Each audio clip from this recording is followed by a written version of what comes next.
যাচ্ছি নিকলির উদ্দেশ্যে, নিকলি উপজেলা। আপনারা দেখছেন নিকলি পৌঁছার আগে রাস্তার পাশে বিস্তীর্ণ মাঠ, জলের একটা আবাস।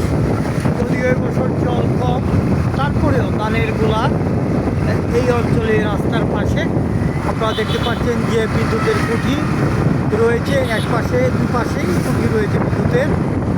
এবং বিস্তীর্ণ মাঠে কৃষক তার গরু ছাগল সেগুলা ছেড়ে দিয়েছে। এখানে কিন্তু কেউ আর গলার মধ্যে রশি বেঁধে কেউ আর খাওয়ায় না।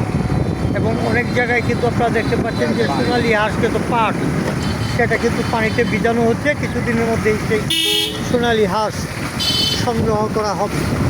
আমরা যদি দেখাই নিকলির গ্রামীণ পরিবেশ, যেখানে হাজারো মানুষের স্বপ্ন থাকে এসে ঘুরে দেখার জন্য। তো আমরা এখন কিন্তু বিশেষ করে স্থলপথ দিয়ে যাচ্ছি। এটা জলপথ নয়, স্থলপথ। স্থলপথ দিয়ে থেকে দেখানোর চেষ্টা করছি। আপনারা দেখছেন যে ওই নিচে স্থলপথের মধ্যে এই ট্রাক, এই অনেক উপর থেকে কিন্তু সেই ট্রাকটা নিয়েছে এবং একটা নৌকা কিন্তু সেখানে শুয়ে রাখা হয়েছে। এটা ডিঙি নৌকা, বড় ডিঙি নৌকা নয়।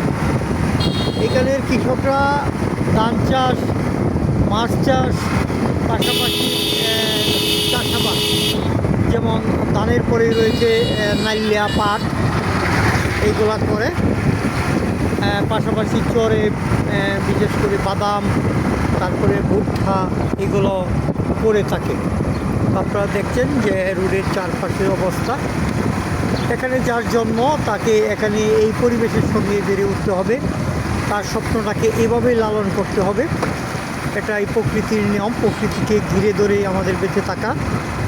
আমরা এগিয়ে চলছি, নিকলি এখনও অনেকটা দূরে, কিন্তু তার আগেই আমরা যারা ঘুরতে আসি তাদের মনে একটা উদ্বেগ থাকে যে কখন সেই কাঙ্ক্ষিত মুহূর্তটা সঙ্গে দেখব এবং নিকলির বেড়িবাঁধে কখন যাব, সেটা আমাদের কল্পনার রাজ্যে ঘুরপাক খায়। এই যে এখানে দেখলেন যে সকল ছেলেরা দাঁড়িয়ে রয়েছে, তাদের মধ্যে কিন্তু সেই স্পিরিটটা নেই, কারণ তারা সেটা প্রত্যেক সেই ঘুম থেকে সূর্যোদয়ের সঙ্গেই কিন্তু সেটা দেখতে পায়। আপনারা দেখতে পাচ্ছেন দূর থেকে দেখা যাচ্ছে যে নিকলি উপজেলা মডেল মসজিদের মেম্বার, সেটা দেখা যাচ্ছে। এগিয়ে চলছি নিকলির দিকে। এই পাশটায় অন্য আরেকবার যে সময় আসছিলাম তখন সাদা জলের টই টই পড়ছিল, এইবার কিন্তু আর সেটা নয়। এইবার কিন্তু অনেকটা শুকনো হাঁটু জল থাকে। আমাদের ছোটো নদী চলে বাঁকে বাঁকে, বৈশাখ মাসে তার হাঁটু জল থাকে। এই দশা আর কি। আপনারা দেখতে পাচ্ছেন এই যে একজন কৃষক গাছ কাটতেছে গরুর জন্য।